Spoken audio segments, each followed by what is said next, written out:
দেশের অন্যতম চিরহরিৎ বন এই লাউয়াছড়া জাতীয় উদ্যান। প্রতি বছর শীত মৌসুমকে কেন্দ্র করে এই বনে হাজার হাজার পর্যটকের সমাগম ঘটে।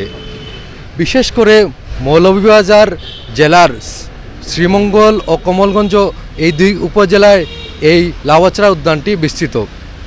এখানকার আসা পর্যটকরা জানিয়েছেন তাদের অনুভূতি। আমি চট্টগ্রাম থেকে এসেছি। আমি যুব উন্নয়ন অধিদপ্তরে চাকরি করি। এই দীর্ঘদিন চাকরি করার ফলে মাঝে মধ্যে একটু ঘোরা মনে করি সবারই প্রয়োজন, সেই অর্থে আসা। সিলেটে এই প্রথম আসলাম আমার দুই ছেলে মেয়ে হাজব্যান্ড সহ।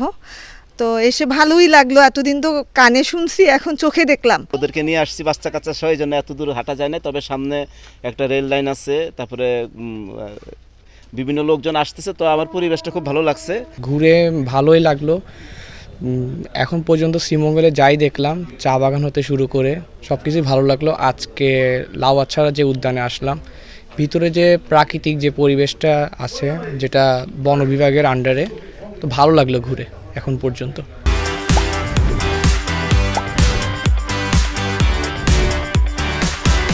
কোনো ঘোরার প্লেস বলতে এই লাউয়াছড়া এই জায়গায় আসলাম, ভালো লাগছে।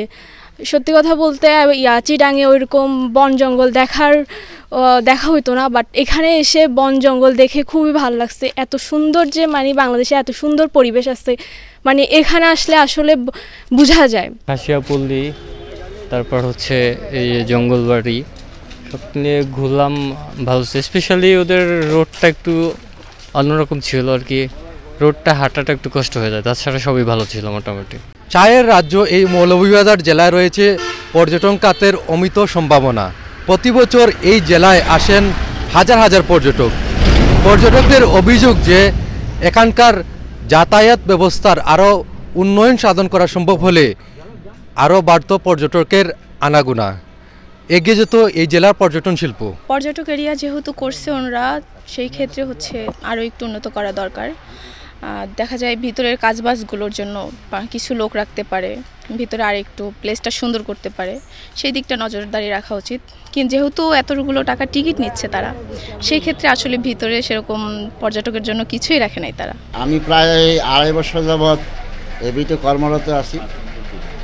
এই বিতে কর্মরত অবস্থাকালীন সময় থেকে পূর্বের সময়ের চাইতে বর্তমানে পর্যটকের সংখ্যা মোটামুটি ভালোই বলা চলে।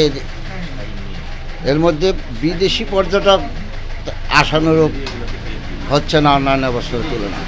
দিন যায় বছর যায়, কিন্তু এই অন্যতম পর্যটন কেন্দ্র লাউয়াছড়া জাতীয় উদ্যানের তেমন উন্নয়ন কাজ চুকেই পড়ে না। একে তো প্রবেশ মূল্য বৃদ্ধি, তার উপর নেই কোনো দৃশ্যমান উন্নয়ন কাজ। তাই এখানে আসা পর্যটকরা হতাশা প্রকাশ করেছেন।